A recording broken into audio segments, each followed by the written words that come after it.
Natasha?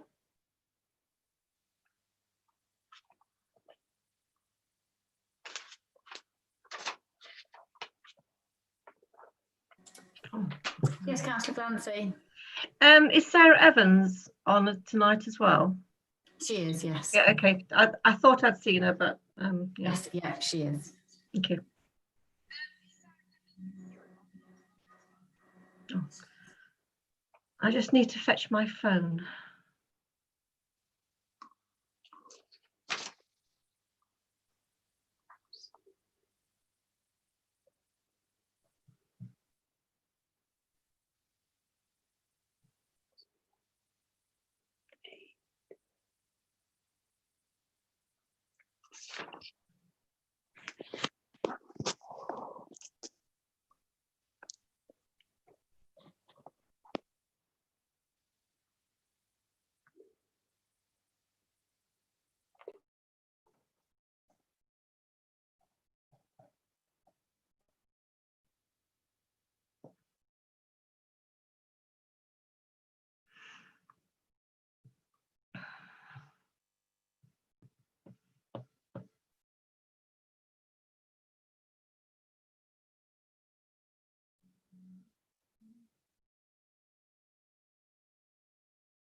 Good evening, everybody.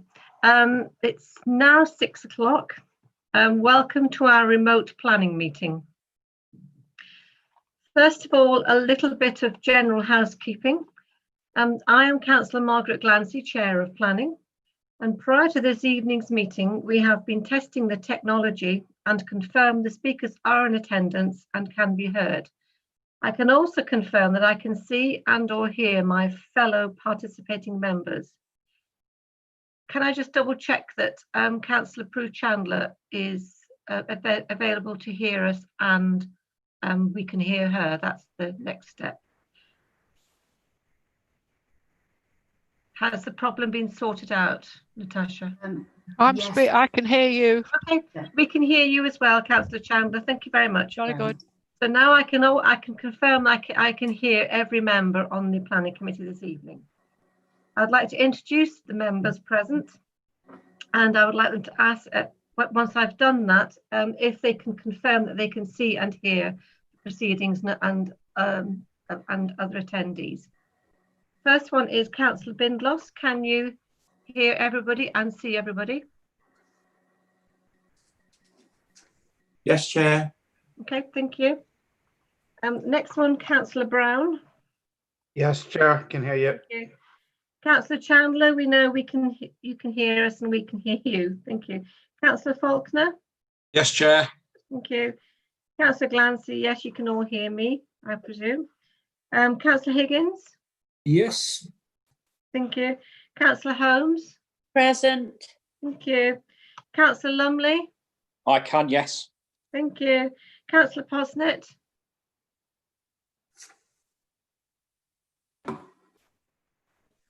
You're on mute.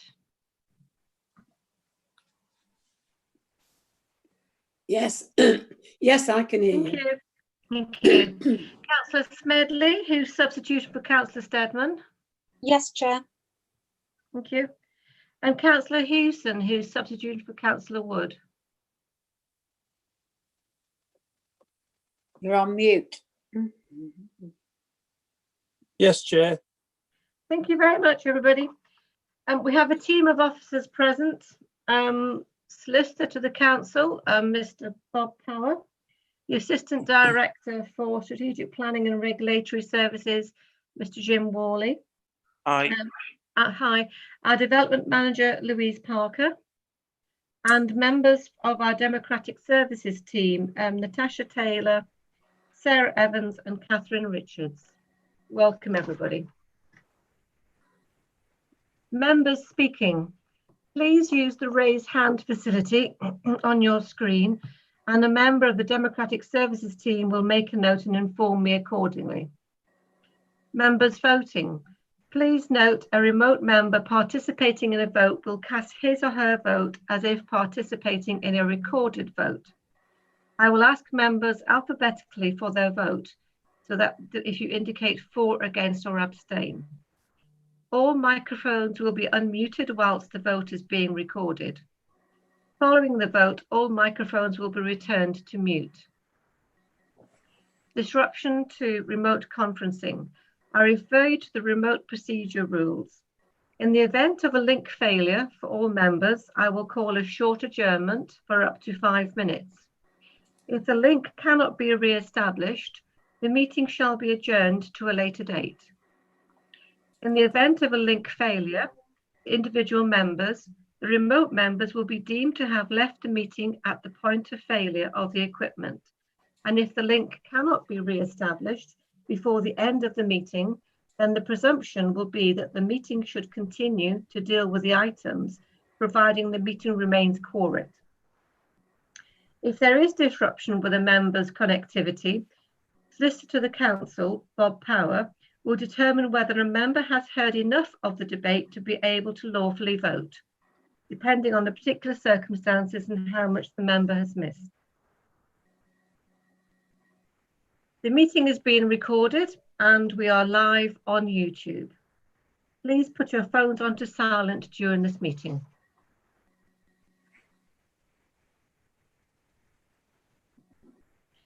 We now move on to the agenda.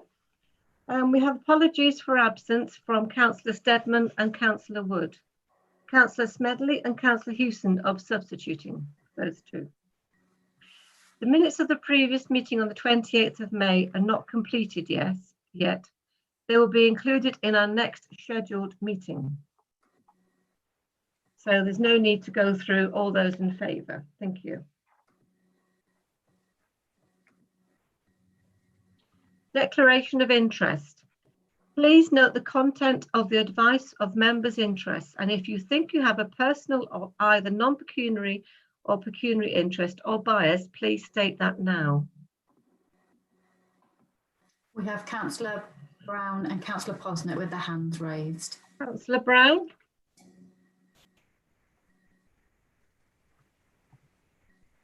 Yes, thank you, Chair. I'd like to declare a personal non-pecuniary interest in the first item on the agenda, which relates to the applicant East Midlands Housing. I am head of housing for a housing association and we lease a small number of properties off East Midlands Housing. Okay, thank you very much. And Councillor Posnett. Thank you, Chair. Yes, I'd like to declare my interest as a member of Leicestershire County Council, if that comes up in any of the discussions this evening. Thank you. Thank you very much for that.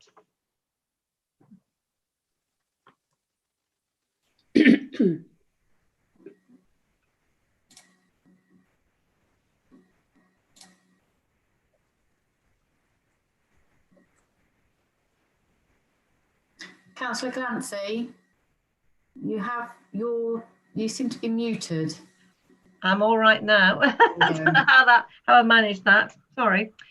Yes, item 4.1. It's application 19/01291, reserved matters, field OS 6934, Bypass Road, Askerby.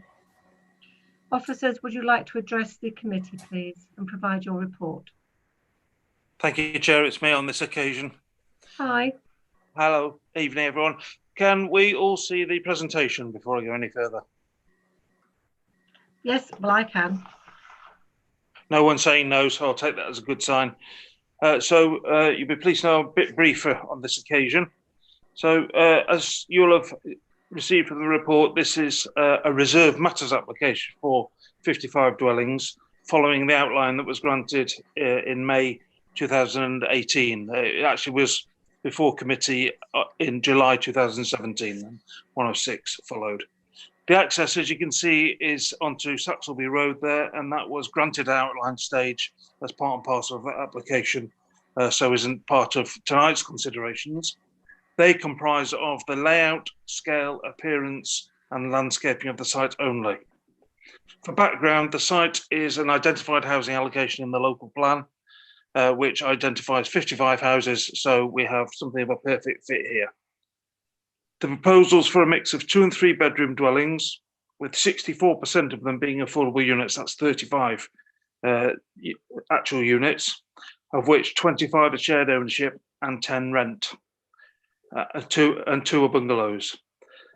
You'll know from all of our cases that affordable housing in this part of the world is for 25%, but the outline on this particular site did away with that and required a financial offsite contribution of just £25,000. So pretty much small fry in the context of building houses.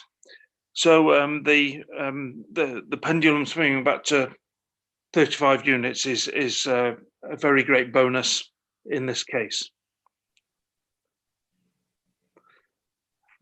Thanks for that. That's the right slide. As well as you'll see that as well as the access from Saxelby Road, there's a further pedestrian access at approximately a third of the way down the site that takes you onto Regency Road and a different access towards the town centre. The site includes, Louise, if you can go to, I think the slide before, if that's possible, please. Yeah, it displays it a little bit better. The site includes some open space. You can make that out either side of the houses, and a SUDS feature alongside the bypass on the very northern boundary of the site, which on the detailed plans you can see a swale and the water treatment facilities. If we can just very quickly, please, Louise, waltz through the street scene on here.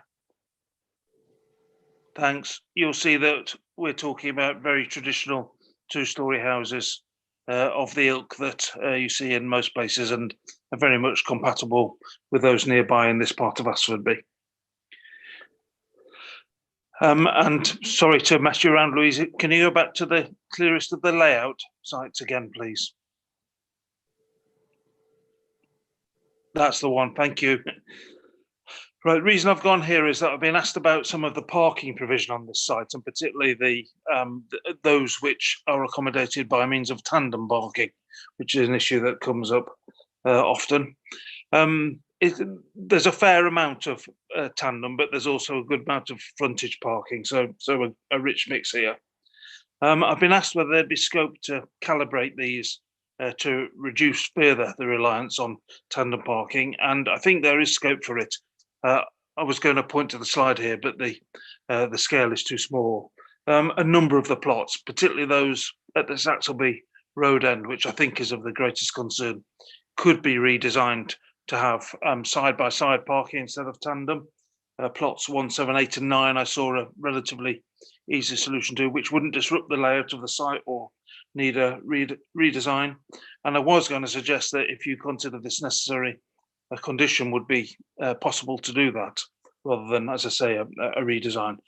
But I need to counterbalance that by saying the applicants alerted me to the fact that changing the car parking arrangements also changes the drainage arrangements, and that's already been carefully designed right through to the swale that I referred to and the discharge points and things like that.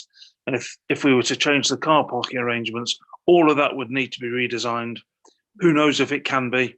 Who knows that what the expense would be, and indeed what time it would take. And the significance of the time is that this whole scheme is dependent on Homes England grant, which demands a site start of August the 1st, basically. So obviously that's not so very far away, and we start to threaten that. There's one further letter of objection since the report was drafted. It very much builds on others that we've had requesting or suggesting that access should be via the bypass to the north to avoid traffic going through the village. Those arguments are rehearsed in the report as well. The recommendation, as you'll see, is to approve subject to the conditions as set out, and also subject to the 106 that would delete the former payment of £25,000 in lieu of the very generous provision that is now on site. That's it in terms of the application, but I know there are some sort of contextual issues that are of great concern to people. And I just, for the sake of completeness, if I may, advise where they sit. So first and foremost, quite a lot of concern about construction traffic. So as I said at the beginning, that's not part of this application. This is the reserve matters for design and layout and landscaping and so on. That doesn't mean it doesn't matter. It just means that it's taken forward in a different way. And as luck would have it, we have the submission under the relevant condition whereby this will be examined and managed. It's freshly in, and we will make very sure that the ward councillors and the parish council are involved in its consideration and determination. And also, although it's in the past now and the die is cast, there continues to be comments made about the access up Saxelby Road. And I managed to find time to go through the history today and can advise that part and parcel of that outline permission is to impose a 20-mile-an-hour limit in the vicinity of the school and flashing signs to warn the traffic that would be activated during school opening and closing times. People have asked what kind of measures there would be, and they're the features that are already signed, sealed, and will be secured. That's all I have to say. Thank you, Chair. Thank you very much. Do members have any questions of the officers before we move on to the speakers? No, I take that as no, because I can't see any hands. Okay, thank you. We have 3 speakers this evening. The first speaker is Councillor Mal Sheldon, who's from the Parish Council. If you'd like to call Councillor Sheldon forward, please.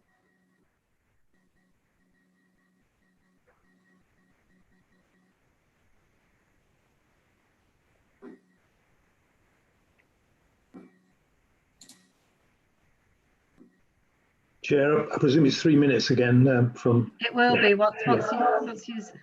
Hi, you have 3 minutes, Councillor Sheldon. Let us know, and you're on mute at the moment.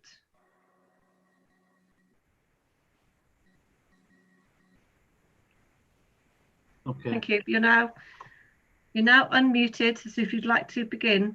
I thank the officers for the presentation. It was really informative. The Saxelby Road issue, I know you said we can work it out at a later date, but it's very concerning that it's one of the narrowest roads in the village.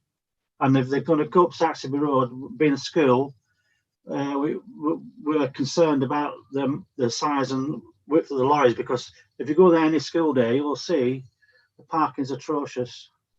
And secondly, I'm very happy that the officers mentioned about the tandem parking and the drainage. I wouldn't like to see anything to put the drainage at risk, because as long there is the French drain, which doesn't work as well as it should do. And that's where most of the flooding came, if you remember, in the floods after we suffered. And anything to put that into danger would be unacceptable. But as far as the site is concerned, I think it's well designed, and it should be enhance the village. Thank you. Do we have any questions of Councillor Sheldon? I can see Councillor Higgins, you have your hand raised. Oh, hi there, Councillor Sheldon. So just for clarity, in terms of if the committee was considering tandem parking or drainage, you would ask the committee to consider drainage as the most important part rather than tandem parking. As a borough council, spend the best part of £500,000 in sorting the drainage out. Anything that puts that in danger would be irresponsible. Thank you. Thank you. Councillor Holmes. No. Thank you, Madam Chairman. Yeah, I'd like to just ask Councillor Sheldon how many parking places there are at the school, if he has any idea, because I know I'm concerned about that as well. The parking places at the school are mainly for staff. The parents are not encouraged to go into the car park because it is a small one and risk of child injury. Okay, thank you. Thank you. Councillor Chandler, I can see your hand is raised. She's not on the pin. Thank you, Madam Chairman. I visited the site on Tuesday afternoon and I went past the school as a limited number of parents and children were leaving, and I saw then danger. And I think this has got to be properly thought out, and construction traffic can't be going down there at school arrival time or school leaving time, because it was quite horrendous on Tuesday afternoon. And I say there weren't many parents' cars there then. It was purely and simply whether they were children of essential workers or whether it was full school, I don't know, but it was certainly, I could see danger. Thank you. Thank you. No, is that everybody? I think all the lights, all the hands have gone down now. Thank you. Thank you very much, Councillor Sheldon. Thank you for joining us. If you'd like to go back to the attendees room. Okay. Thank you. I'm sure Natasha will move you there. Thank you. I'll do that now. The next speaker is Simon Arthur, who's the agent.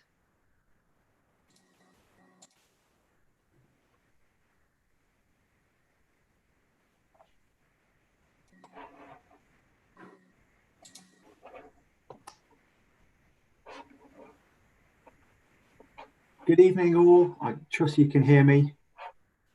I can do, thank you. Marvellous, thank you. You have Good 3 evening, minutes members. to remind you. Yes, thank you. The applicant Dealey Group and East Midlands Housing are seeking approval of reserved matters relating to layout, appearance, scale and landscaping for 55 new dwellings at land off Saxelby Road. The development is to be affordable led, with 35 affordable dwellings and 25 private market dwellings proposed. The houses would be a mixture of 3-bed semi and detached properties, 2-bed semi-detached and terrace properties, with 2 2-bed bungalows designed for those with disability needs. Of the affordable dwellings proposed, 25 are to be shared ownership and 10 for affordable rent. The affordable properties would be managed in perpetuity by East Midlands Housing, who are a registered housing provider. Following extensive pre-application discussions with your officers, the layout has been designed to provide generous amounts of open space and landscaping. Each dwelling would feature 2 parking spaces, as we've already heard, through a mixture of frontage and tandem parking. Access to the site has already been approved from Saxelby Road at the outline stage. An additional pedestrian and cycle access is proposed to the east of the site to connect to Regency Road. Following our engagement with the Parish Council and local ward members back at a meeting in January that we attended, we've explored options with the LPA and LCC highways to minimise the impact of construction traffic on the school and residents of the village. Further discussion as part of the construction management plan, which is required by condition, will take place to ensure that there would be the least amount of disruption possible and any impact to neighbouring residents is kept to a minimum. The design of the dwellings proposed would be of a high quality, featuring traditional materials and detailing that would make a positive contribution to the overall character and appearance of the area and the village. The layout and siting of the proposed dwellings would not cause loss of privacy or overlooking to the amenity of any neighbouring properties. A financial viability appraisal was submitted with the application, as the applicant is of the view that as the scheme is delivering in excess of the affordable housing policy requirement, it would not be viable to pay Section 106 obligations in relation to education, waste, libraries and travel packs. As the county's viability assessor considered that it would be viable due to a difference in the way that the residual land value is calculated, the applicant accepts this argument and agrees to pay all the contributions that were originally set out in the 106 30 seconds, Chair. subject to the removal of the off-site affordable housing contribution. Overall, the applicant contends that the scheme would be a positive addition to the local area, delivering affordable housing on an allocated housing site in excess of local and national planning policy requirements. And I would kindly request that permission be granted for the application in accordance with your officer's recommendation. Thank you, Chair. Thank you very much. Do we have any questions of the speaker? Councillor Higgins. Yes, thank you, Miss. Thank you, Madam Chairman. Yes, you mentioned about the affordable housing mix and 25 shared ownership and 10 rental. Can you explain to the committee how this mix came about, for why you presented it in this way? And obviously, I do understand there's some that is a Homes England grant, but obviously there are other shared affordable home ownership which hasn't featured in this scheme, which doesn't quite meet the affordable housing SPD that we publish. Yeah, I think it's a very valid question, Councillor Higgins. I think the reality is that EMH are a well-established, large registered provider. There's been extensive dialogue prior to the submission of the application with Melton's housing officer in respect of what the local need is, both immediately in the village of Asfordby and also wider across Melton district. The reality is, in terms of how the mix is proposed, is that A, it's got to be deliverable, it's got to meet the Homes England grant requirements, and it's got to be a mix that meets what the local need is. There was a local housing needs survey that was last completed, I think in 2017, which dictated some of how that need has arisen and what the supply of housing is that we're putting forward. One of the issues with other forms of housing, for example, discount market housing, other forms of tenure like that, is that there can be a risk longer term that they don't retain their tenure as affordable. So rent to buy, for example, it results in the affordable housing stock being depleted over time. So shared ownership is a great way to get people on the housing ladder, which is why that's the predominant form of tenure that we've proposed here. And obviously affordable rent, as you'll be well aware, also provides housing for those who've got an immediate housing need, who can't afford to buy a house. So the mix has really been thought through carefully in discussion with your officers around what's needed in the village and across the district. If I may come back, Chair, just a quick supplementary. So our officers didn't push for any of the other tenureships, because as an authority we have shared a lot of shared ownership, and we don't have a lot of rent to buy, for example. Yeah, I think all I can add, Councillor Higgins, is that it did follow discussion with officers. So I wouldn't quite perhaps agree that they weren't pushing it. I think they were happy to work with us to explore the options that would meet the need that exists in the village and across the wider district. So the response and the dialogue was a case of what's come from them first and foremost, and also what would be deliverable in EMH's experience as an established registered provider that meets the grant requirements. Has that answered your question, Councillor Higgins, or do you want to come back? No, that's answered it. Thank you. Thank you. Thank you very much. Councillor Brown. You're on mute, Councillor Brown. No, okay. No, you're not now. Yeah, fine. Thank you, Chair. Simon, just to round up on the affordable housing question, etc. In relation to the Homes England, I presume the fact that you've put the type of housing in there on the affordability side of things, that's grant conditioned by Homes England, so they're quite specific what you can spend that on. Yeah, I think you're right.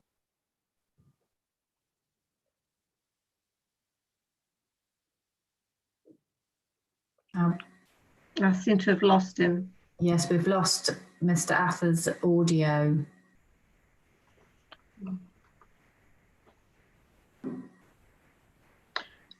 Mr. Athens? Ather? Ather, yeah. Mr. Ather? Sorry, I think I lost you. I think my microphone cut out. I do apologise. We lost your audio. If you would like to respond from the start, please. I don't think we heard any of it. No, apologies, the joys of technology. Oh, don't worry, it happens. Informed by the requirements that the housing officers have in terms of people that are on the housing waiting list in most need. You'll also note there's 2 bungalows that are on there, 2-bed bungalows that have been designed for those who've got mobility issues. So it's really been informed through that dialogue throughout the process, as it were, to meet those who've got the greatest affordable housing need, really. Does that answer your question, Councillor Brown? Not really. Maybe I missed the first bit of it, but my question was that is the housing mix now, it will be determined by the grant conditions of Homes England, yes or no? It isn't just determined by the grant conditions, no.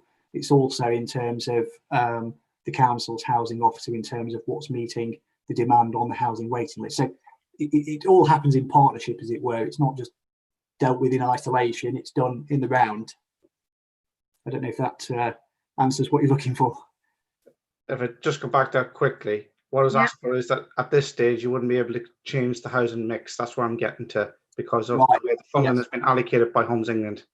Exactly that. No, the housing mix is, the grant is ready to go on site in August, because it's been working the pipeline for a couple of years now.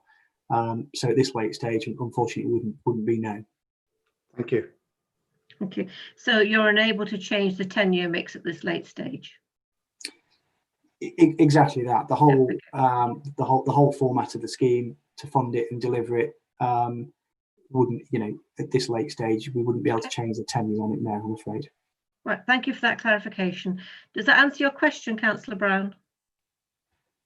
Yes, Chair. Thank you. Thank you. If you'd like to put your hand down, then please. Thank you. Any other questions of the speaker? No, I can't see any. Councillor Houston. Councillor Houston, I just saw that hand raised. Councillor Houston, if you'd like to ask. A different question, really, on the landscaping. If there's bound to be some removal of trees and quite substantial hedgerows, will there be replacement trees being put in the landscaping, which would also help with mitigating any flood problems on that north side?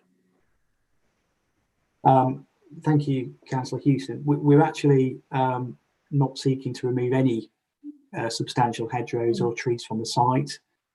They've all been factored into the layout of the development. We'll be enhancing those across the northern boundary of the site through the landscape management plan. And there's a good area of open space and landscaping that's been proposed around the drainage basin to the northern boundary, and also the open space in the centre of the site. So I think in sort of landscaping terms, we're sort of going above and beyond what is there now at the moment. Thank you. Thank you. Councillor Holmes.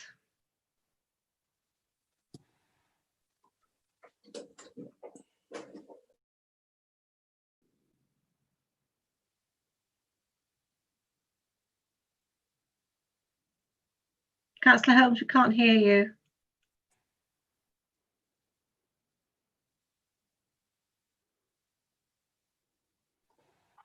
Right. Hear me now. Sorry about that. We can, don't worry. Right. I just wonder, when Councillor Sheldon brought that up about the flooding, I happen to know about the flooding as well, because it was dreadful, and I know a lot of money has been spent on it. But I just wonder if the applicant has actually looked into this and really looked into this, because it was incredibly serious, incredibly serious. I've never seen anything like it when it actually happened. And I know a lot of money has been spent on it, but I just would like to have asked the speaker if they've actually looked into every detail of it, because as much as we have made a lot of provision for it now, MBC that is, it is a very serious matter. And I wouldn't ever like to think that would happen again. I won't go into it now, but I can tell you it was horrendous. Thank you. Okay. Could I just add before Mr. Ather comes back, that is contained in 4.6.1 of the report, Councillor Holmes, But if you'd like to respond, Councillor Arthur, Mr. Arthur. Yeah, thank you, Chair and Councillor Holmes.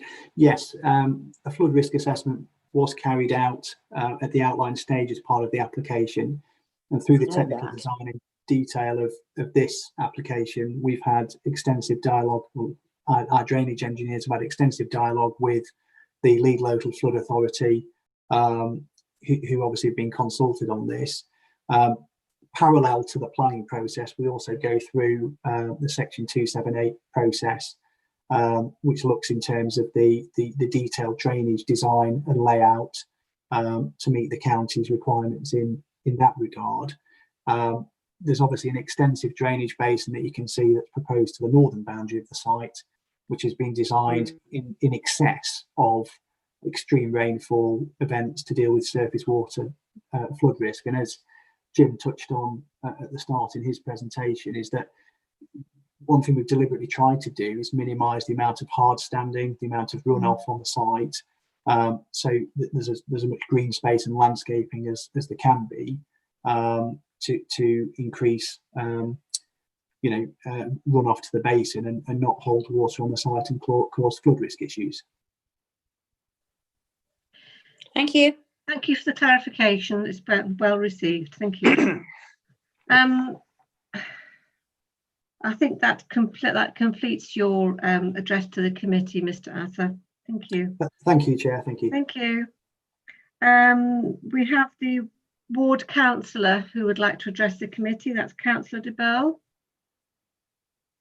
Before we go to Councillor de Burl, Councillor Clancy, can I just bring to your attention that we've had a last-minute request from the other concerned ward councillor, Councillor Carter, who has asked if he can speak. He wasn't registered to speak within the deadline. However, as chair, I have said that I will refer it over to you. Yes, I'm quite okay with that. I do presume they have to share the time. Correct, yes. Yes, okay. Yeah. So if we bring Councillor de Burl in and check with Councillor de Burl that he's happy to share that time. Thank you.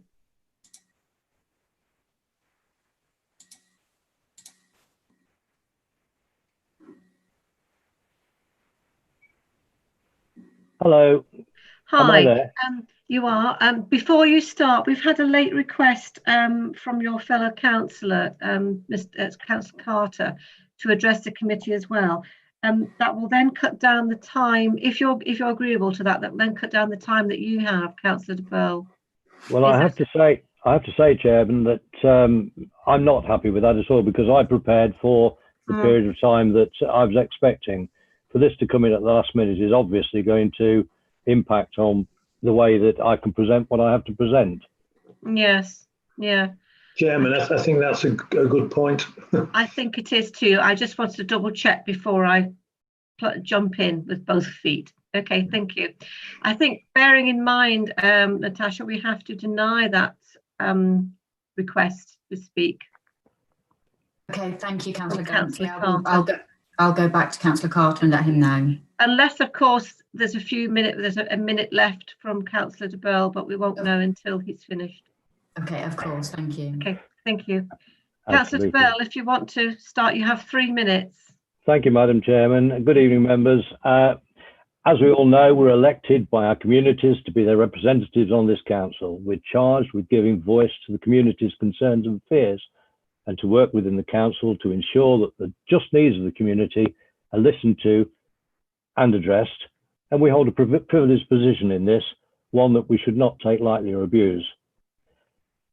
In the case of this application, it is reported at Appendix A that the parish council and ward councillors have made no representations. That is factually incorrect. The parish council called a public meeting in January. It was attended by the LPA, the chair of this committee, the developer, both ward councillors and the parish council. For that reason, I make no excuse because it hasn't been mentioned in the report. I make no excuse for going back to things that are not specifically for this particular committee. Many concerns were raised and addressed. Most were resolved. Generally, the majority within the parish support this development, as evidenced by all the many consultations which have taken place. In spite of this, two serious public issues remain. The intrusion of very large, noisy, diesel-driven site traffic vehicles through the narrow village streets and the safety of the children at the school are paramount. First question, why has no long-term traffic calming provision, I know Mr. Worley's already answered this in part, provision to protect the 180 plus 5 to 11-year-olds arriving and departing at the school every day, not been incorporated? And second question is, why should the village be forced to tolerate very large, noisy diesel site traffic vehicles at the school entrance and on the narrow, heavily populated village roads, when a perfectly viable alternative access to the site exists, which would ensure nil disturbance to the village? At the meeting, assurances were given, that's the meeting in January, that key players would be brought together to resolve these matters, that the parish would be fully engaged and informed at all stages prior to this application being brought today. There have been no further communications. We've heard nothing. It was only last week that we actually got to find out that this meeting was taking place. I don't have the power to change anything, but you do. If assurances and a commitment by Mr. Worley and his team to fully and robustly address the two issues that I mentioned before, which are of the utmost concern, can't be given, then as ward councillor, I call on you to refuse or defer a decision 30 seconds, Chairman. On this development to allow time for these matters to be resolved through an appeal or otherwise. Thank you very much, members. Also, I formally call for the public record regarding the consultation with the parish to be corrected. Thank you very much. I'll take any questions. Thank you. Do we have questions? Yes, we do. Councillor Holmes.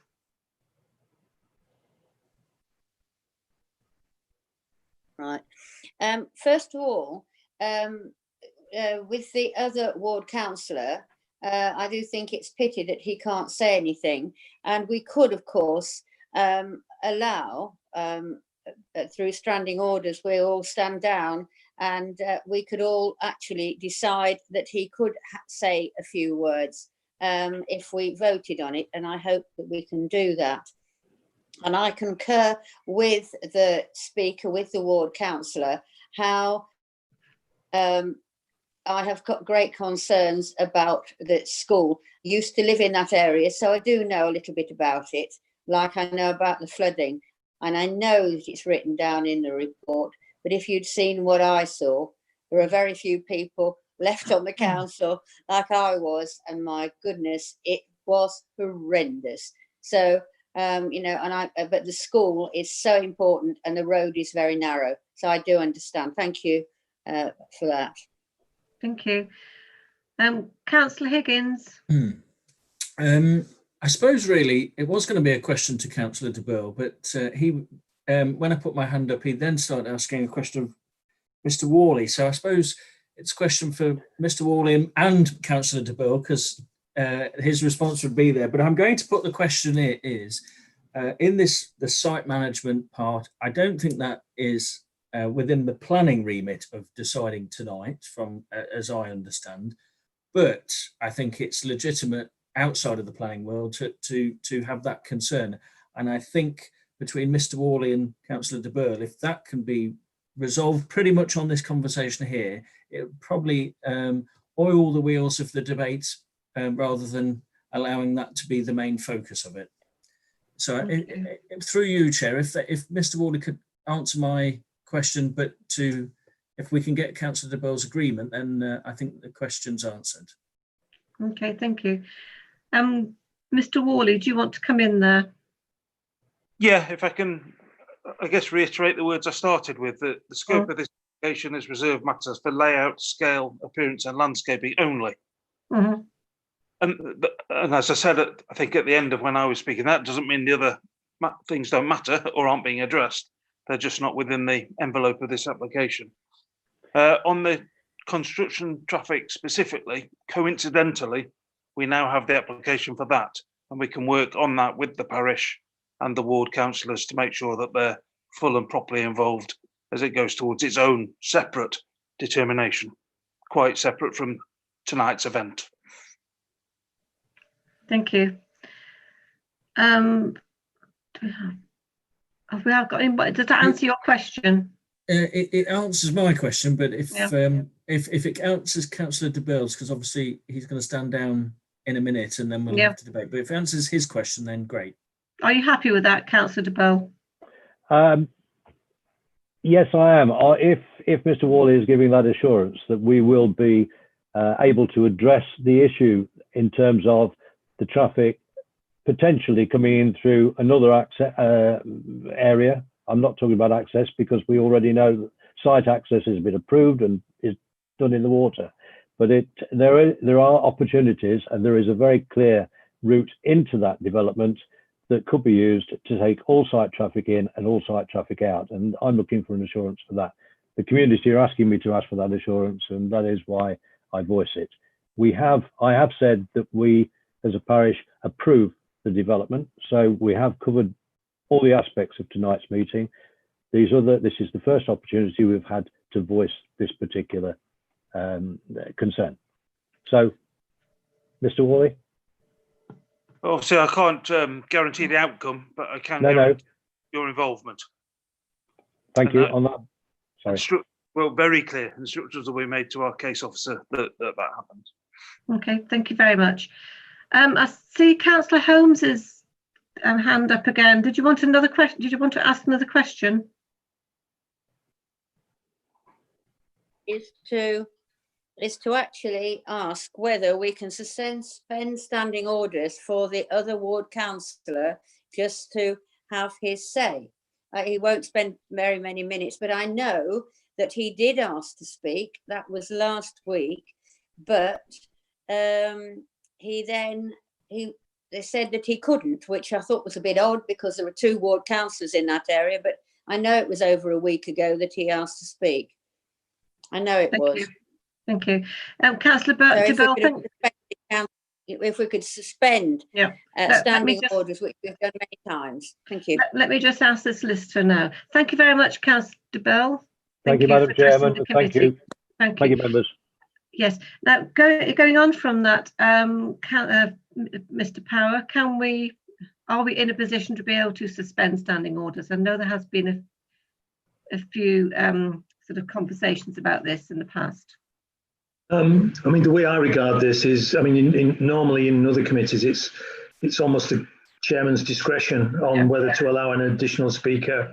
I don't know whether you want to just sort of get a quick show of hands from members that they consent to it, and if you're minded to allow it. Yeah, I'm quite happy to allow it. I just need indication from fellow members that they're quite happy to suspend standing orders to hear Councillor Carter. So if we could have a quick show of hands. I think everybody's saying yes, or most are. Thank you very much. If you can bring Councillor Carter forward then, Natasha, that'd be brilliant. Yeah, will do. Thank you.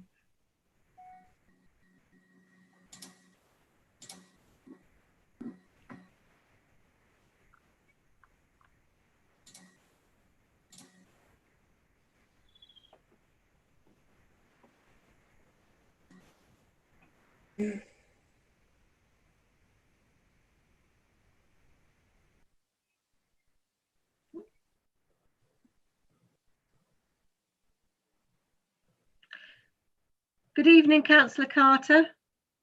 Good evening. Thank you. Thank you for letting me speak, Chair. Welcome. Yeah. So you have. Sorry. Are you ready to start? Yeah, it's only going to take a few seconds. Thanks for letting me speak, Chair. I've been to see their teacher at the school about the concerns of the traffic going up Saxby Road, and I've been up there many times, and I've got concerns, school times, plus emergencies. If there's emergency up there, there's one access going into that site. I've got concerns about it, really.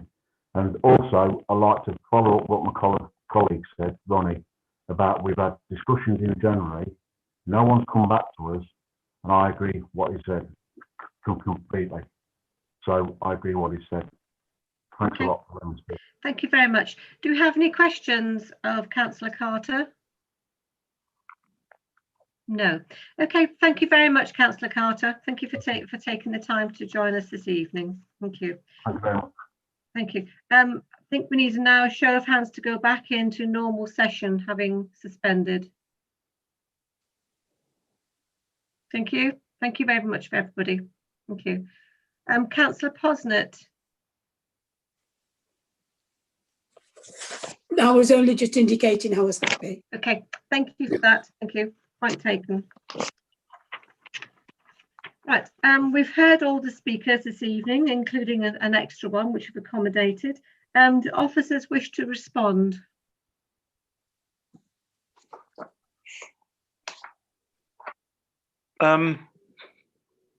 Yes, please, if I may. I'm not sure if Councillor Carter was with us at the beginning of the meeting, so sorry if it's repetitive, but just to say access is already approved for this site, and it includes that traffic calming in the form of jagged lines and a 20-mile-an-hour limit and flashing signs around the school entrance at the key times of day. And we can't go back to that now because it's signed and sealed. And by contrast, the construction traffic is ever so slightly in the future, because that submission has just arrived, and we'll work with him and Councillor DeBille and the Parish Council in concluding on that request. The only other thing I'd like to say, and I really don't want to sort of make this sound like bickering, but following the public meeting and with the Parish Council and members of the public in January, various pieces of work were done with the Highways Authority in particular, and they were reported back in mid-April. But I understand that coincided with a vacancy in the Parish Council Secretariat, so they fell into something of a black hole, I think, and weren't really identified until very recently in the run-up to this committee. Okay, thank you for that explanation. Right, I see that Councillor Faulkner has his hand raised. Did you want to ask a question, or have you want to start the debate? No, I just wanted to ask for some clarification from Mr. Worley. Me. When we're doing the site management plan when it comes up later on in which date, is it something that can be done to condition that the site traffic can't be going in and out during school times or not? Apologies again, that's not tonight's business, but no, I was just asking if it can be at a later date. It is, excuse the pun, it is the vehicle by which we'll decide how vehicles go. That's fine, that's clarified that for me, thank you. I feel sure that the Parish Council will be mentioning this anyway, Councillor Faulkner, when they are consulted on it. Thank you. Do we have any further questions of the officers before we start the debate? No? Okay, over to you, councillors. Who would like to be first? Councillor Brown. Okay, thank you, Chair. Yeah, having read the document, the paper today from the officers, and obviously listening to the comments and the debate that's happened so far and the presentations in the various bodies, is that, in my view, is that basically this application meets all the criteria set down in our local plan. It hits the SS1, the SS2, you know, has to be as a service centre. It has an allocation of 225 properties that it will have to take through the lifetime of our plan. It's in line with the NPPF. The design's acceptable, and obviously both the ward councillor and the parish council said that they like the design, they like the layout, and the development would be of benefit, that to be. And I think what's of even more benefit is the fact is it's going to deliver a significant amount of affordable housing to us, which is very, very hard nowadays, as we know on this committee and other committees, to actually achieve in our borough. So from all of those points, I think it's positive that Jim has said that the traffic issues and access issues will be taken up after this. and I would urge that both ward councillors, it is genuinely consulted and the parish council. And I know that does happen and should happen in this case. I understand the safety issues around the school, and that's a separate issue outside of this, but I would reiterate that, again, maybe some consultation with the school when the traffic plan has been put in place, but that is a side issue to what we have here today. And obviously we've got a social housing provider that's going to provide much needed housing and manage those housings on those properties ongoing into the future. So based on that, I would like to propose that we accept the recommendation as laid out in full by the officers in this paper, and hopefully somebody will be willing to second me. Thank you. I have Councillor Higgins next to speak. Are you willing to second the motion, Councillor Higgins? I am, but I didn't know if Councillor Lumley was going to just speak further, because I was going to talk a bit more in detail, and but I'm happy to second. I don't know if Simon was going to second.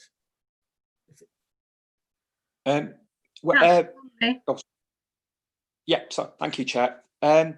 Yeah, well, I just wanted to say I'm in general agreement with the application, and I guess I'm ready to second it. But before I do, I just need to get answered some questions that I've got, which if they're not the right answers, I don't think I can support it. It's just. I think, sorry, can I just stop you there? I think at this point we need to have a seconder. Okay. Okay. We can debate afterwards if you wish, yeah. But we do need a seconder at this point. I am happy. I am happy to second as what Councillor Brown put. Yeah. I also heard what Mr. Worley said about the tandem parking, about plots 1, 7, 8, and 9. I think I wrote down correctly, but I also heard what the parish council with Councillor Mal Sheldon said about the drainage. The only thing I would say is, if we do permit this tonight, whether that could be looked at between Mr. Worley and the applicant, if there is any reduction on that tandem parking, just on that corner part especially. And the points I'd like to support the motion with it, and Councillor Brown, I don't know if you would agree with that particular point on the parking side, but the other parts I'm happy about is the design. I think is quite exceptional in this area. It's very traditional. I like that they've also put chimneys on the roof spaces. A lot of new developments are very, they remove a lot of the chimneys. We have to ask for faux chimneys as well. So it's nice to see that design in there. On the construction traffic, I think Councillor de Burle and Councillor Carter got what they are after regarding those assurances on consultation there. And though it is a side issue from what we're judging on the safety issues with the school, I think common sense would say if we can certainly liaise with the school and the governors of the school and the parents, and obviously any construction traffic, if it can probably be outside of those times. The point I do want to make, and though I'm a big champion of the affordables, and 64% affordables is great, and 35 affordables is great. It is still a shame that we're still at this committee stage, and it's too late that we are presented just with shared ownership for people who want to buy and own their own housing, and the government's come up with and the industry's come up with a huge suite of affordable home ownership. Which is rent to buy. Some people don't want to buy these staircasing. Some people do want to rent and build their own deposit. Some people want starter homes. And in Frisbee, the starter homes that have gone there have flown out the door, and local people who were born in that village and have now secured housing in Frisbee on start homes, and now they're having children which will go to the school. So I don't know why it keeps getting poo-pooed by various other people on the start homes. And discount market housing has been proven to be very, very popular, not just also with young people, but people who are also trying to downsize, and pensioners who probably don't necessarily have that, who want to cash in a little bit of their pension pot as well. and get housing on with a 20% discount on.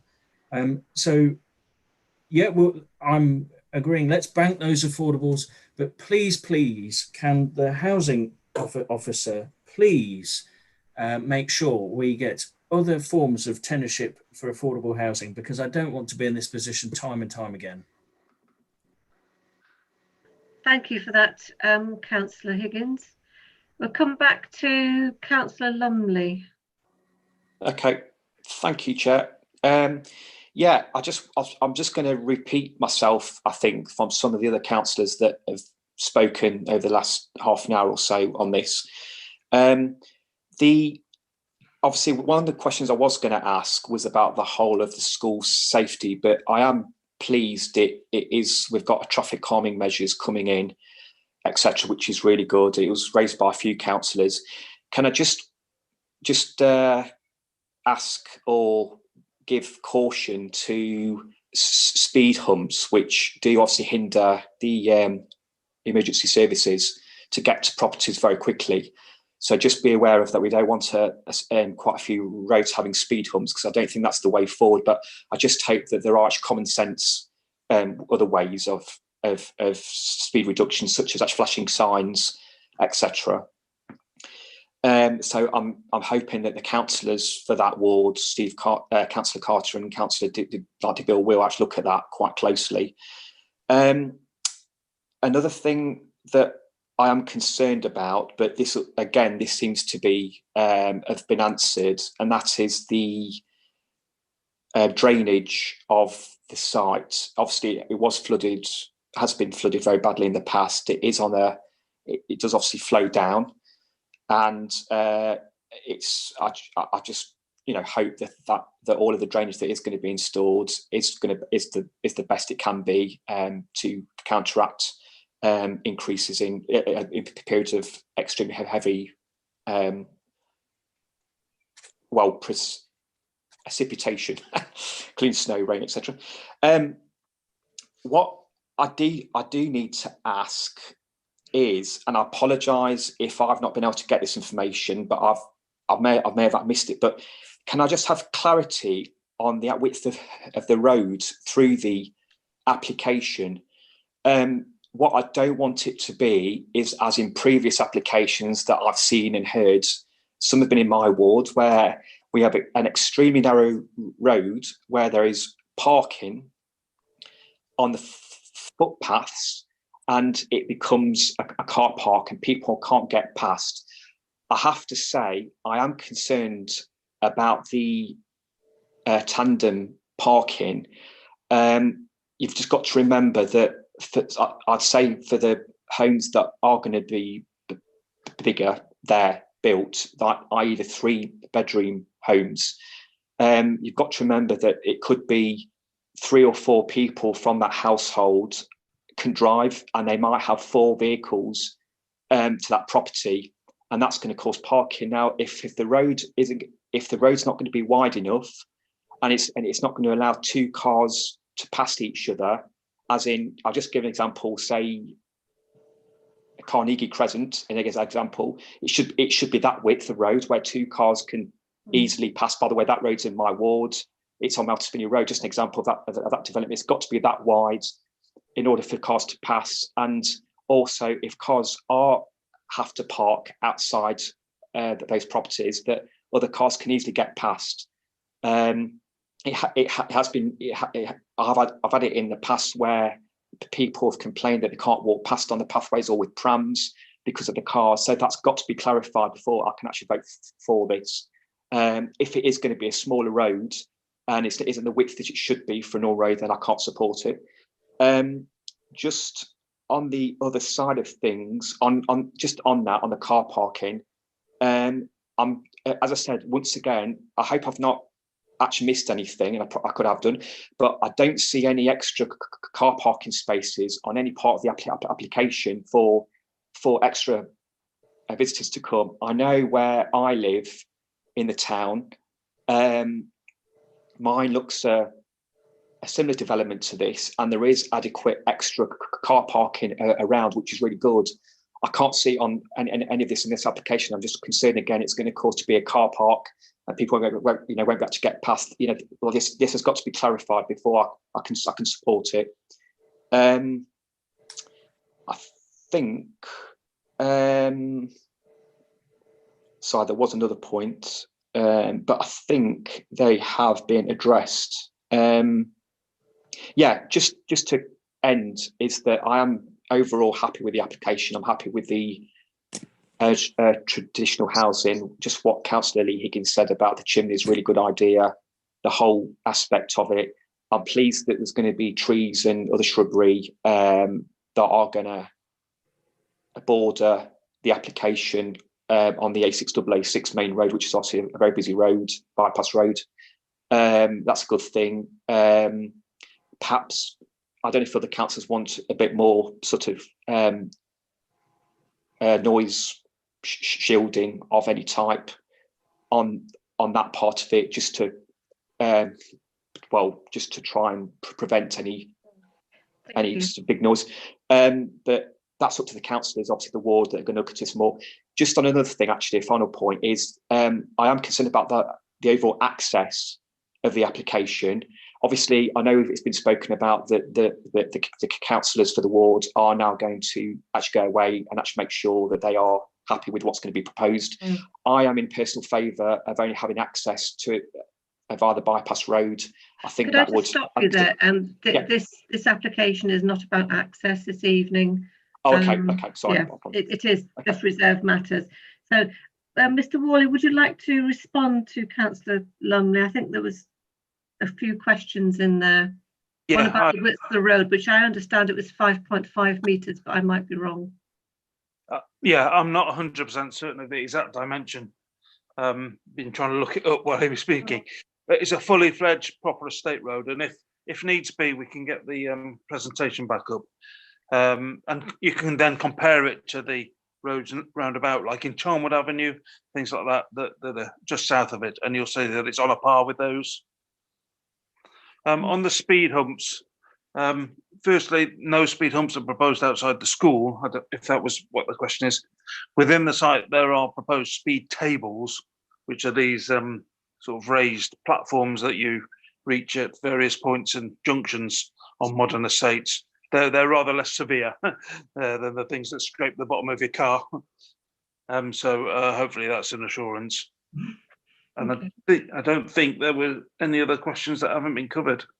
Yeah, drainage. I think you raised it earlier, Chair. It's been well rehearsed in the report. The LLFA have commented on it, which is where we take our wisdom from, and they're quite happy with the proposals. Thank you. I see that Louise Parker has her hand raised. Did you want to come in to clarify the width of the road? Yeah, and I also wanted to offer members to have a look at the slide once again. Yep, thank you.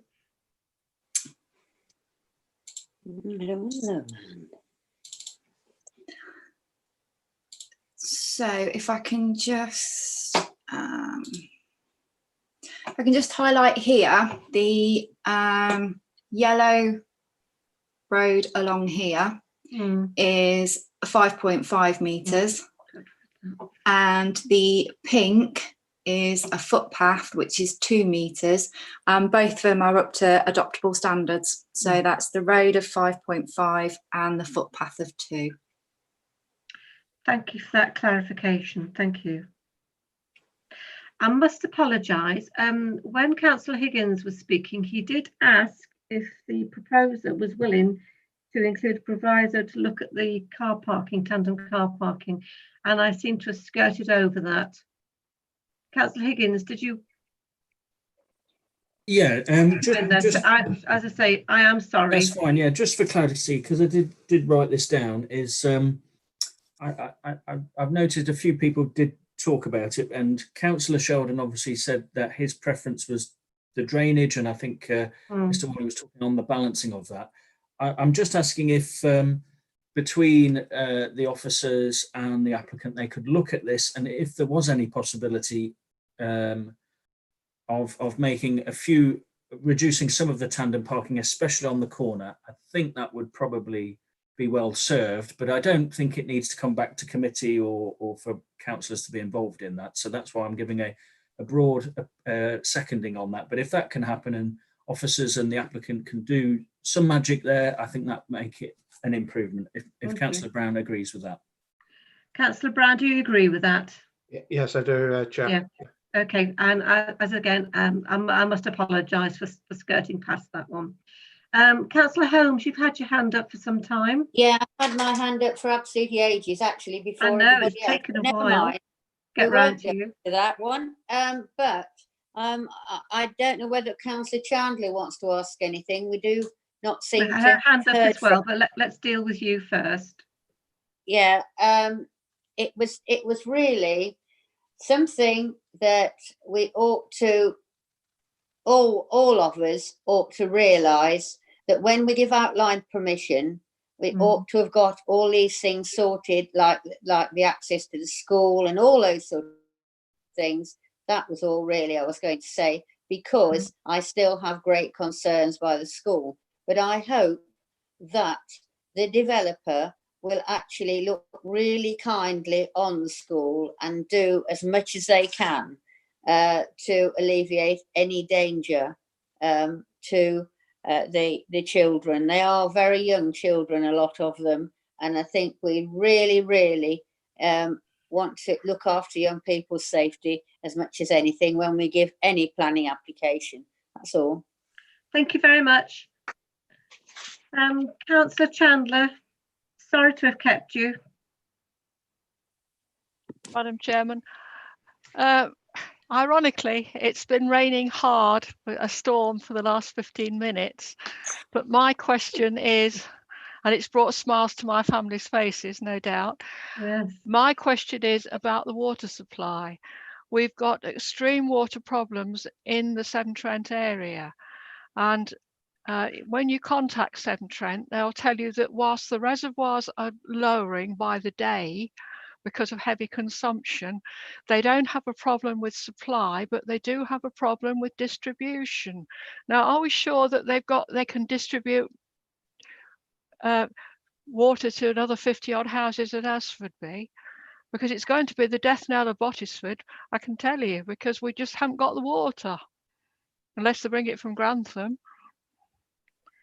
You know, it's a serious problem. You've got a lot of commercial people. There's businesses in Asfordby. There's farms in the area.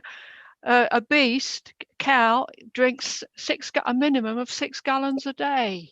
You take a herd of 200 cows, how much is that? Before you start on housing, do we know that Severn Trent have got the water and the distribution to service these houses? There's nothing in the report. The report used to always quote Severn Trent, but they never do now. Yes, I remember that as well. Mr. Power, you have your hand raised. Did you want to respond? I don't know, maybe Jim wants to respond, but the supply of water is not really something that's a reserved matter. It would have been dealt with at outline stage, and I don't doubt the Water Authority would have said something if they thought there was a problem. So it's not something we can fix at this stage, I'm afraid, or deal with at this stage. Thank you. Well, I disagree. Mr. Worley, did you want to respond? Want to go for a wee? Of sorts, I'm afraid it's maybe not a complete answer. I think Mr. Power just hinted at it. We're tonight looking at design of houses, landscaping, and the alignment of the road. And as Mr. Power said, the principal at outline stage would definitely involve Severn Trent, and they would no doubt have shouted loudly if they anticipated problems. Okay, thank you. Did you want to come back, Councillor Chandler, or is that satisfying your question? No. Okay. I have Councillor Lumley has raised his hand again. Yeah, thank you, Chair. Sorry, can I just have an answer on the car parking? Are there any more spaces proposed for that? Number two, I didn't ask this as well, and I apologise if I've missed this because I've read it all through, but I may have missed it. But who is going to maintain the communal green areas? And that's it. Thank you. Thank you. Who would like to respond to that, Mr. Worley or? Yeah. Okay.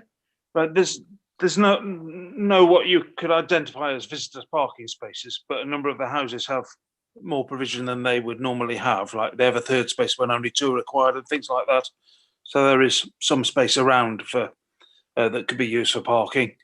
The open space would be, well, one of two things. Either the developers would make an arrangement among their residents for its maintenance, but in the 106 is also the opportunity, they don't have to take it, but it's the opportunity for adoption by us.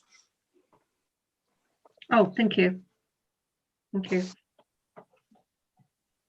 Does that answer your questions, Councillor Lumley? Yeah. Thank you. Just to clarify, though, we're not going to end up like with a situation, as in with my ward, where you've got an organisation, a certain organisation that takes over the land and they don't maintain it properly.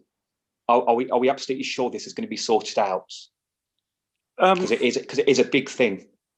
Yeah, the conditions, again, the outline conditions require that A, what the landscaping comprises, and B, how it's going to be looked after on a permanent basis. So we can scrutinise those when they come in and make sure they have a decent maintenance regime that then they can stick to.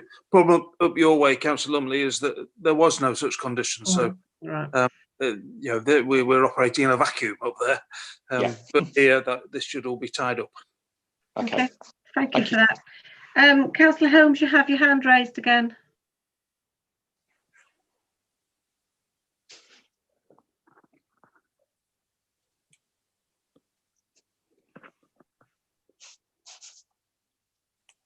We can't hear you, Councillor Holmes. I'm just seeing if I can unmute Councillor Holmes. Just for the legal representative, there have been houses built, as we know, at Waltham, and Severn Trent are going up and down the village, filling the reservoir 4 tankers at a time at this time. So that really isn't relevant. And I quite understand. But the other thing, what I wanted to ask about this, and I can't find it, I've been looking and looking here, is this road going to be adopted through it? Or are the roads going to be adopted through this site? Yes. I can't find it here. They are. That's all right. As long as they are, I've been looking around, I just couldn't see it. As long as they are, that's fine. Thank you. I think it actually mentions it on the website. If you go to the planning portal, all the details are in there. Oh, well, that's what I've not seen then. That's it. But I know I've looked everywhere and I couldn't find it. And it's so essential that they are adopted. You know, there's a lot of houses and yeah, fine. Thank you. Thank you for that. Right. Well, we've had all our speakers. I can't see anybody else with their hands raised. And we've had a motion to permit in line with officers' recommendations, with the added proviso to try and look at sort of the tandem car parking on the entrance on one particular portion of the development, and that was proposed, included by the proposer and the seconder. So can we please have a vote? And I will go through this alphabetically as I did previously. If I call your name, if you indicate whether you're for, against, or abstain. Councillor Bindloss? For. Okay. Councillor Brown? For. Okay. Councillor Chandler? For. Thank you. Councillor Faulkner? For. Okay. Councillor Glancy, I'm for. Councillor Hewson? For. Okay. Councillor Higgins? For. Thank you. Councillor Holmes? For. Thank you. Councillor Lumley? For. Thank you. Councillor Posnett? Was that for? Yes, for. Thank you. And Councillor Smedley? For. Thank you very much, everybody.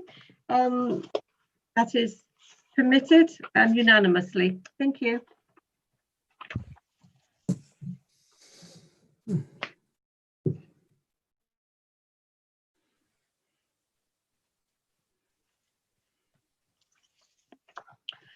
The next item on the agenda is 4.2, which is 20/00306 full.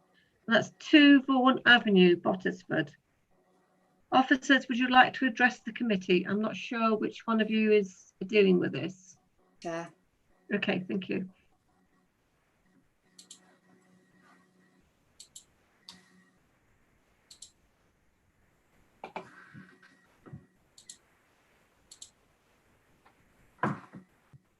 So just before I begin, can I check that you can both see the presentation and you can hear me? We can, or I can. Okay. Thank you. So the application is presented to members due to the level of representations that have been received. It's a full planning application for the erection of one dwelling, including an integral garage to the south of the existing dwelling. Members should be aware that approval has been granted for a 2-bedroom bungalow on the site to the north of the existing dwelling, which is currently under construction. So this is here, with the application site in red here. The proposal would sit alongside existing dwellings and is separated by 0.8 metres at the closest point. So the measurement along here is 0.8. It has a 6 metre long driveway and a 7.9 metre garden to the side. So that distance there is 7.9. The front elevation to the northwest proposes a contemporary mix of white render and timber, with full height glazing to the entrance here. Proposed southwest elevation includes a glazed balcony that would overlook the occupier's own private garden area. So this is the balcony area just here on the southwest elevation.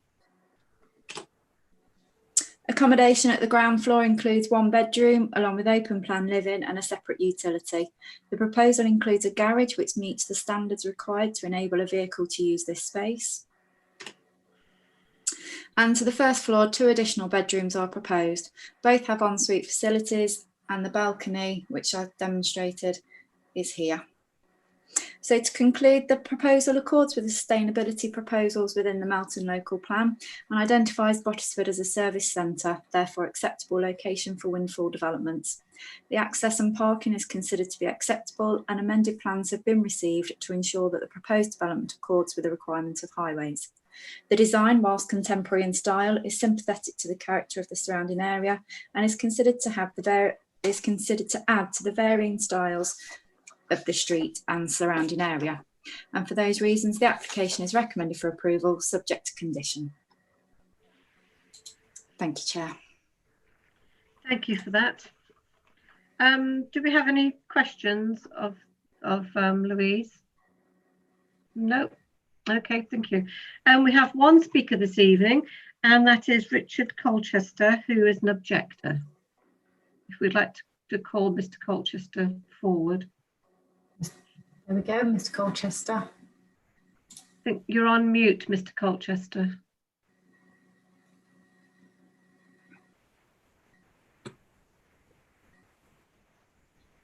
Right, okay. Okay. Good evening, we can hear you. Right, good. You have 3 minutes, Mr. Colchester. Fine, okay. Well, good evening, Chair and committee members. My name is Richard Colchester and I speak on behalf of all the objectors. The application creates a dominant, oppressive environment and is visually intrusive with loss of privacy. The design is out of character with the area and the development adversely affects road safety. Firstly, the planning report states, quote, "To the north and west are more densely arranged dwellings." This is not correct. They have double depth plots and back gardens. On this half-width plot, a dominant oppressive environment will be created with loss of privacy. A previous planning application in 2018 to the north of 2 Vaughan Avenue approved a bungalow and garage. However, construction excluded the garage and included extra doors overlooking 71 Grantham Road. That space was instead been used for an integrated ground floor extension to 2 Vaughan Avenue and a different garage design to the original application. This garage realignment, combined with 3 new east-facing doors to the rear of 2 Vaughan Avenue, creates an even more oppressive environment and loss of privacy to number 71. Given the history of change, our planning confirming approval and the works are now complete. Only through these changes to previous planning approval could the space bit to the south be created for the latest application. The remaining green space to the south will be lost. This new application for a 2-storey chalet bungalow increases the oppressive environment even more. The rear building line set by the previous application is disregarded to accommodate the property's utility room. This proposal means 2 houses and 2 garages plus a bungalow would replace the original house and garage. The design and materials proposed are not in line with the character of the area or the housing on the avenue, which is brick and tile. Finally, road safety is compromised through this rat run. Parking is only possible on one side of Vaughan Avenue. Cars are fully parked on pavements on evenings and weekends. This development will further undermine safety at the junction of Vaughan Avenue and the slip road to Grantham. This slip road is continuously used as a highway and path with no pedestrian or cycle provision and is used by unaccompanied school children and mothers with puppies. Hundreds of new houses have been approved and planned in Bottisford. Surely it is not necessary to squash a property into this very small garden plot as windfall development. We ask for the application to be refused. Thank you for your attention. Thank you very much, Mr. Colchester. Do we have any questions? Councillor Higgins, I see your hand is raised. Yeah, thank you, Mr. Colchester. You describing lots of loss of privacy or impacts there. So I don't know if Louise could put the plots or the relationship of the buildings with each other. And if you could guide the officer to explain where you felt the loss of privacy was or where the oppressive nature of the application was, it would help me anyway to visualize what you were saying. Okay, would some visuals help you perhaps? They're on screen now, Mr. Colchester. Well, I can do one straight out of a window, which might be more appropriate.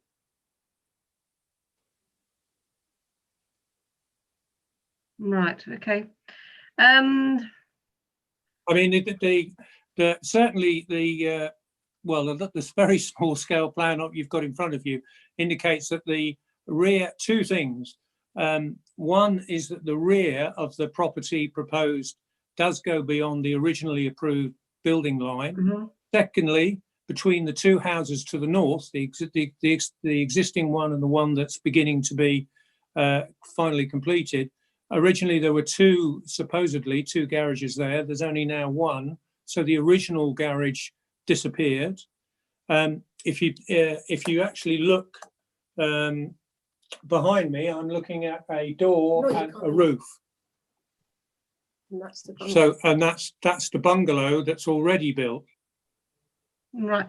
Which property is yours? Are you number 71? Yes, that's correct. Okay, thank you. Right. Okay. Thank you very much for that. Does that answer your question, Councillor Higgins? Just one question is, Louise, could you just go back to that plan, please, if that's possible?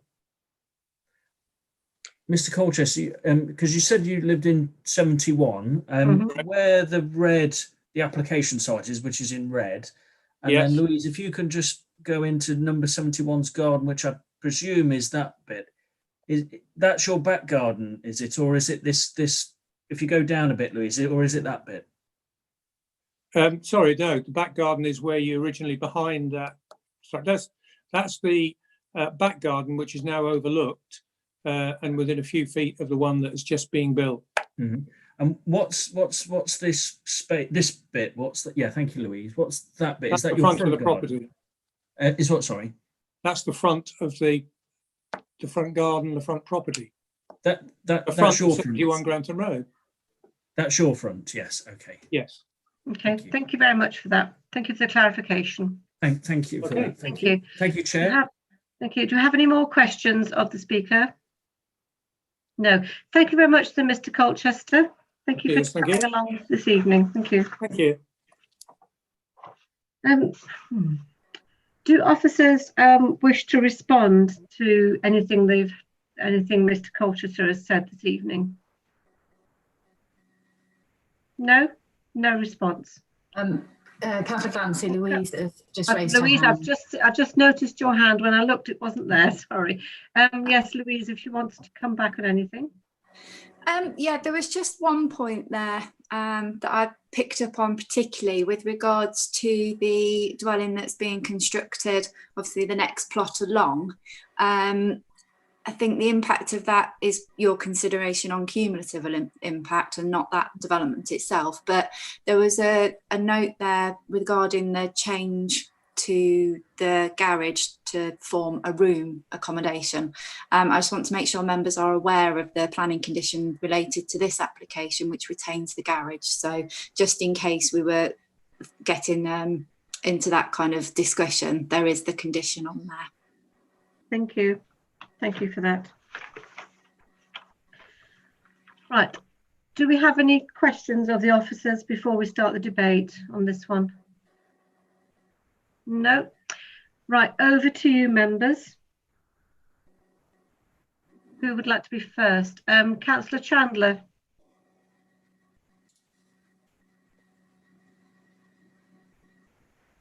Can you hear me?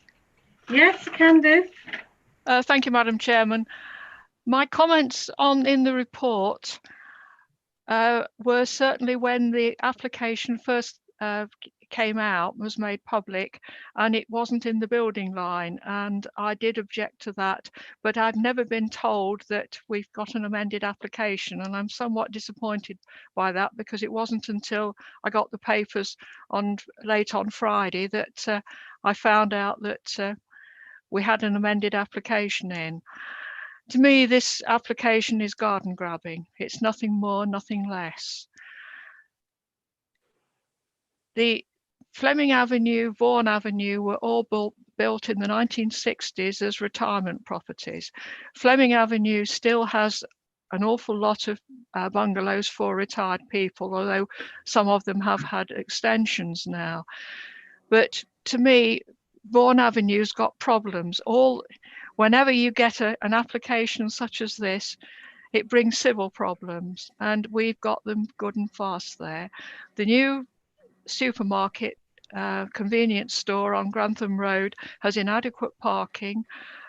You park there and you go back to your car, you can't get in it because the parking spaces are too narrow, so nobody parks there now. They all park in Vaughan Avenue or on the service road or in front of the bus stop. So we do have quite a lot of problems. I suppose the amended application is an improvement on the original, but the materials being suggested, contemporary, in an area of 1960 build, I think it's going to stand out like a sore thumb, and I certainly can't support it. I'm disappointed with the materials, because I think if the materials had been something like what the rest of the estate was built in, it wouldn't be too bad. But I think contemporary materials like that, it's going to just stand out like a sore thumb, and it'll make it even worse with the co-op. Thank you. Thank you.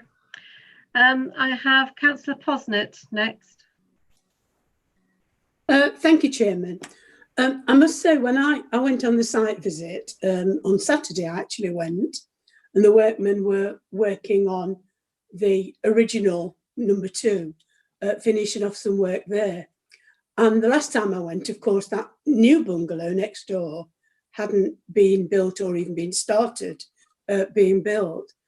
And I was surprised at the nearness to each other they are. The distance between them, when you look round Vaughan Avenue, the rest of the properties up there have got a greater distance between each other. And I think the conversion that number 2 are doing has emphasised that difference and made it feel quite, I felt, claustrophobic. And when I looked at the site where the proposed bungalow is going, I must admit, I thought it was quite small for what they want on it. And then when I looked at the distance between the proposed one and number 2, again, it's a very short measurement between each other.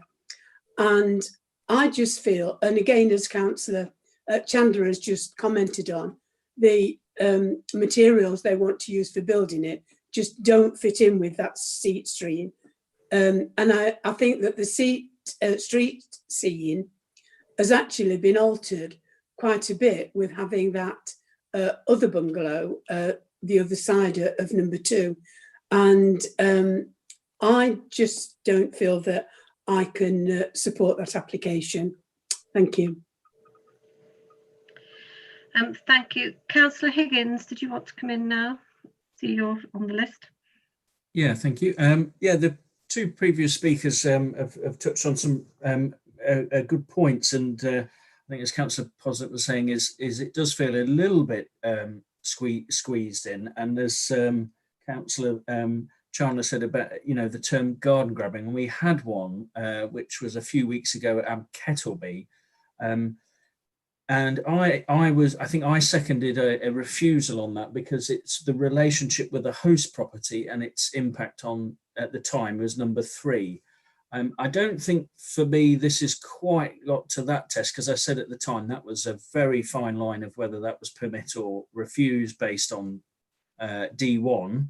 And so I'm not quite there for a refusal. I'm probably leaning a little bit more on the permit side. In terms of the materials, that's obviously in the eye of the beholder. I quite like the contrast of the designs, but I totally get and appreciate people's comments that they may not like that as well. So I tend to, in this kind of debate, is refer to the applicant, let the applicant decide what they feel is best in the designs of it. If it's not in a conservation area and impacting heritage and things like that. So I've not decided on this as yet, because as Councillor Posner and Councillor Chandler were saying, it is a little bit squeezed. The only thing is, in the practical sense, is do I think the land is okay to build on? Yes, I do. But what else could replace this design? I'm not sure of. So for me, I'd like to hear more of the debate before I cast my vote. Louise, did you want to comment on anything you've heard? Yeah, I just want to come back to members' discussion over materials. Can I point members to condition 7, please, within the report, which asks for details to be submitted? And in this extent, we're going one step further because we're actually asking for samples, not just details.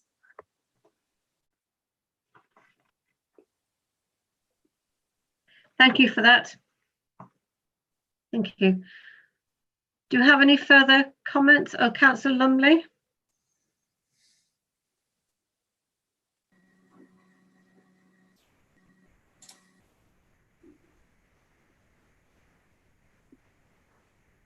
Yeah, can you hear me, Chair?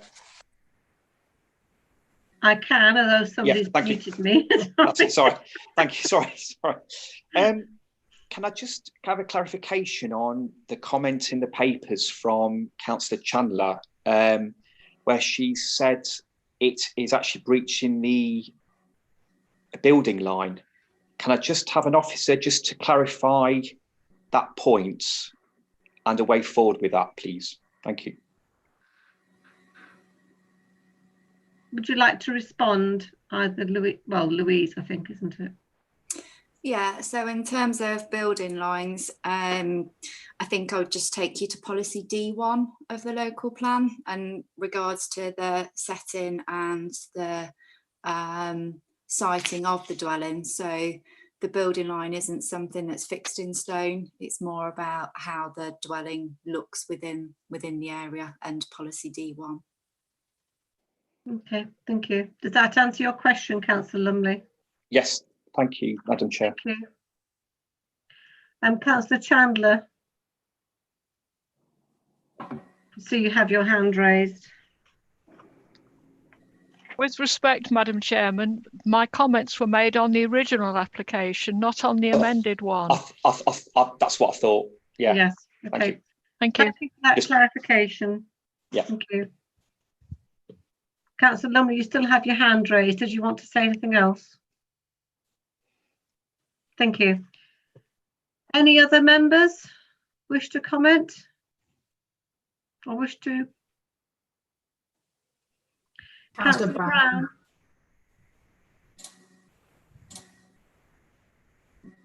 Yeah, thank you, Chair. Yeah, having looked at it, and it's in line with all of the policies as we usually go through. But what's niggling me here really is the tightness of the site. And when I went up to visit it, it is very, very tight and workable traffic, parking, etc. I know that officers say it's in line with everything, but at the moment I'm going to have to be convinced that we can make it work with squeezing three bungalows in together, because there's not a lot of room up there. Thank you. Councillor Holmes. Yeah, I'm not.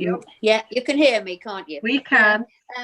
Right, now then, it's a 3-bedroom bungalow, well, dormer bungalow, so they say. Right, so 3 people living there, 3 cars maybe. There is not enough room to put cars there. I mean, where would you put them?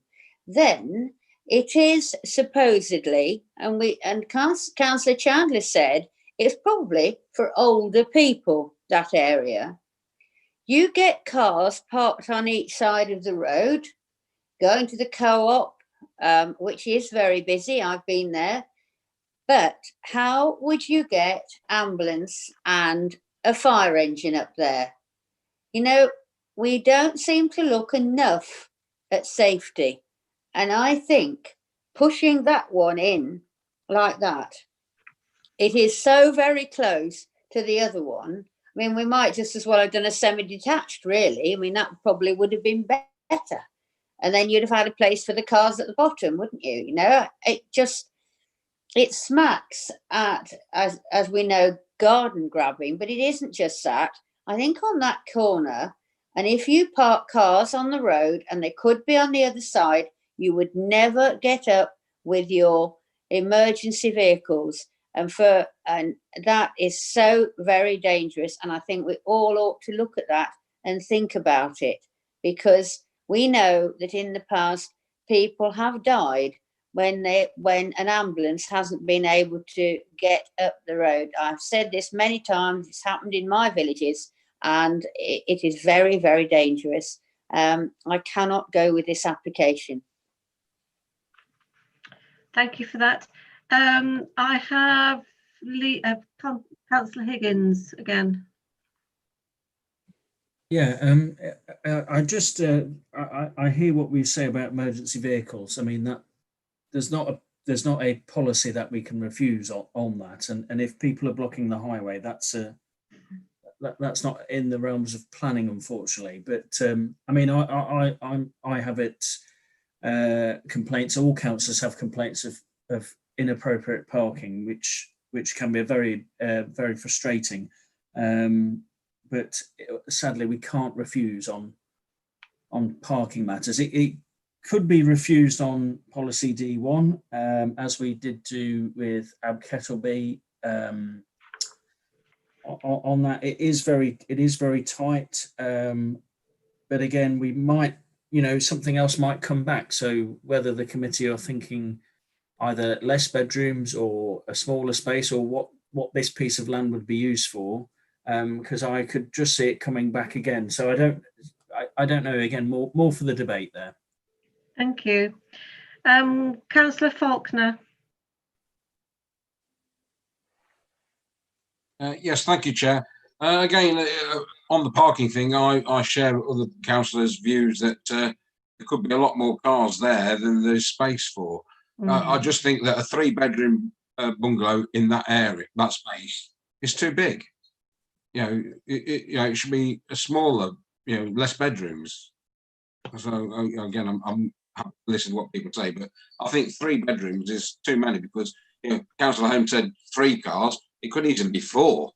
If you've got a married couple with 2 teenage kids that have started to drive, you've got 4 cars, and it's going to be very difficult in that area to have that many.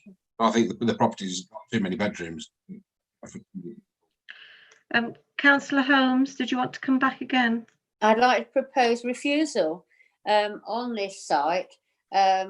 Maybe they could come back with a smaller proposal, but as it is, I think A, it's garden grabbing, and B, it is very close, intrusive on the area, and it is totally wrong for this area. I don't particularly like what they're doing, making it stand out, but that probably isn't a refusal anyway. But I feel that it is over, what can I say, over large on a site which really would be so much better with, say, if it was going to happen, no more than a 2-bedroom bungalow. It is an area of older people, and I think that then would be much more acceptable. So I would like to propose a refusal. Thank you for that. At this point, I don't often wade in, but I would like to second that proposal to refuse. It is, in my view, another case of garden grabbing. I really despise that phrase, but nevertheless, it's very apt. In my view, it's overdevelopment, and I feel contrary to local plan policy D1. Yeah. As planning chair, and I know we all work really hard, we strive hard to improve design and developments going forward. And here we are with a recommendation to permit, which in my view is overdevelopment and it is destroying the street scene. I believe it's too large for that particular plot. And I am very concerned about the impact it's going to have on car parking, traffic, etc. So no, I really can't support it. So I will support and second the motion to refuse. Thank you. Any other? Mr. Worley, did you want to comment further? Well, not as much anymore because you nearly did my job for me. Oh, sorry. Oh, I've stolen your thunder.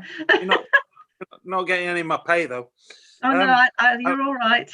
Yeah, there's not much to give. I was going to just trying to repackage Councillor Holmes's motion into the kind of language we usually use and the policy references, which you largely did. So if I can try and summarise and see if we've got this about right. I think we're talking about out of character because of its design and materials, picking that up from the debate, which is the D1 and the MPPF debate, but also overdevelopment resulting in a deficiency in car parking. Yes. If I've got the right end of the stick. That's right. Okay, was that right, Councillor Holmes, for you as well? It is, yeah, it is, yeah. Thank you. Thank you very much. Mr. Power, did you want to come in there? Not now, Chairman. I just thought you ought to get a view from Jim, and you've got it. So yeah, no thank worries. you. Yeah, that's brilliant. Thank you very much. Councillor Higgins. There we go. No, and I've got the policy document here, which Mr. Worley's kindly done. I'm happy to support A, and I think parking, which is K, and the siting and layout must be sympathetic to the character of the area. I'm not so fussed about people using innovative designs in contrast, but I will be supporting the motion basically on the siting and the layout, but not necessarily the materials, because I just have a view that people should put forward their ideas rather than it be designed necessarily by a committee. But there we go. Thank you for that. I mean, sometimes something which is slightly different in materials sort of is unique and it fits in really well. It just draws the eye, doesn't it? In a very positive way. But thank you for that. Any further comments? No. Okay. Well, we've had a proposal to refuse the application, which does go against the officer's recommendation, and it's in line with policy D1 and overdevelopment and out of character. and to and also to include car parking as well. So can we please have a vote on that? I will go through it alphabetically as I have in the past. So if we can all be unmuted, which I see we are near enough. You can all unmute yourself if Natasha hasn't done it. Thank you. Councillor Bindloss? For. Thank you. Councillor Brown? For. Thank you. Councillor Chandler? For. Thank you. Councillor Faulkner? For. Thank you. Councillor Glancy, yes. Councillor Hewson? For. Thank you. Councillor Higgins? For. Thank you. Councillor Holmes? For. Thank you. Councillor Lumley? For. Thank you. Councillor Posnett? I think she said for, but she's on mute. Can't hear you, Councillor Posnett.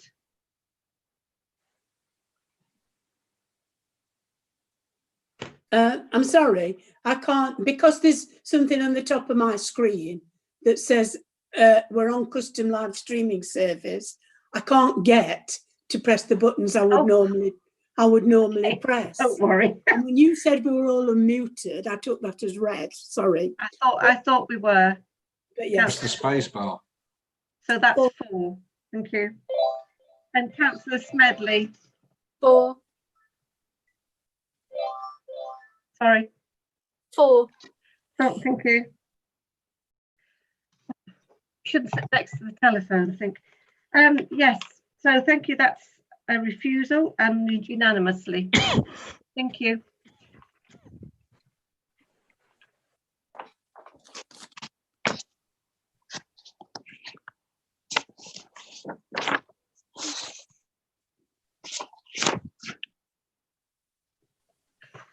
Right, the final, the penultimate agenda item is item 5, the development manager's performance, Q4. Yeah, thank you, Chair. Firstly, I just want to note a quick amendment. The appeal decision at Borough on the Hill is represented as a delegated decision, when in fact it was a committee decision. So apologies for that error.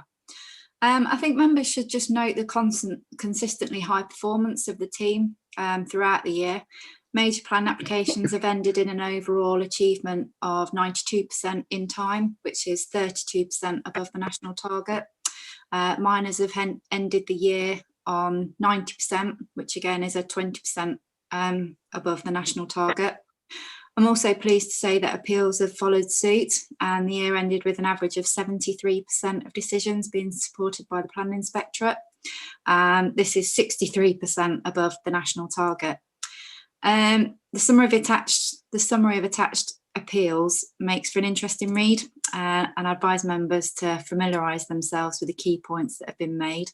The full decisions are available on the website should members want them, but hopefully I've reflected enough of the conclusions there for you. I just think upon reflection of the 4 quarters and obviously the end of year totals presented, I'm really proud of my team, and I think these high percentages reflect the efforts that are being made within the team. The officers putting this into their work, and it not only regards the timescales, but also the quality of the decisions that are being made. And obviously that is both delegated and committee decisions.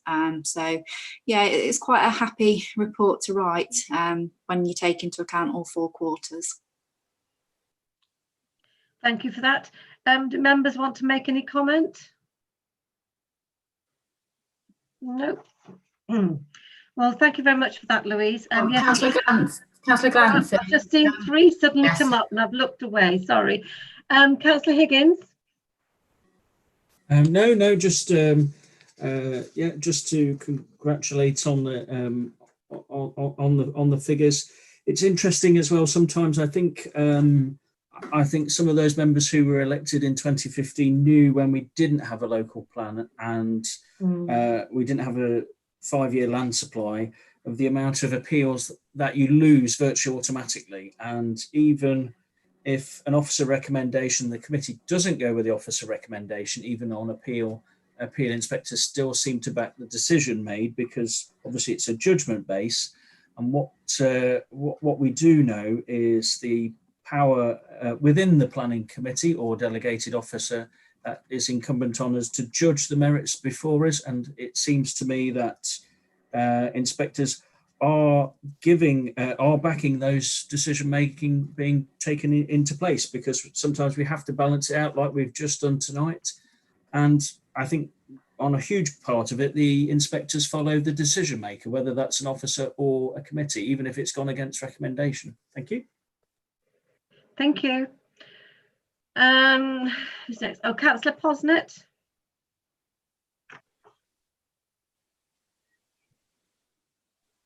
Oh, I just wanted to endorse what Louise has said. I think it's an excellent report. I think we've done it. I think the officers have done extremely well. The amount of work that they get through is sometimes appears to be overwhelming to a lot of us, but they've done an excellent job, and I'm pleased to congratulate them all. Thank you. Councillor Faulkner. Yes, thank you, Chair. Yes, I was very happy with this report, and I was reading paragraph 332. The performance for Q4 maintained an above average percentage, and overall average is out at 73% against, again, well above the national target of 10%. I mean, if the national target is 10% and we're reaching 73%, that's pretty extraordinary. I congratulate the team. Thank you for that. Well, I would just like to add that I read the report with interest. The planning team continue to deliver good results. So well done, everybody. A wonderful team. And yes, rightly so. You should be proud of them, of every person who's had input into this. Well done, everybody. And I'd like if you would pass our congratulations on to the team, please, Louise. And also, Chair, if you don't mind me saying to you and Vice Chair, well done to you, because I know you both have been working on a lot of these before they come to committee, and I think it improves the quality of decision making. And I know you've brought some of those decisions which were delegated to committee too. Okay, thank you for that, and I'm sure Councillor Posnett will sort of say thank you as well. Yes, she's smiling, so obviously she is. Thank you very much for that. Thank you. The final item is, do we have to have a vote, a vote on that one, or? No, it's just noting the content. It's just a note, Councillor. Thank you very much. Thank you. Item 6, urgent business. I have no urgent business, so I can conclude that the meeting will end now at 7:55, according to my computer. Thank you, everybody, for your input, and thank you, everyone who has taken the time to watch us and those who have joined us this evening in any form. Thank you very much, everybody.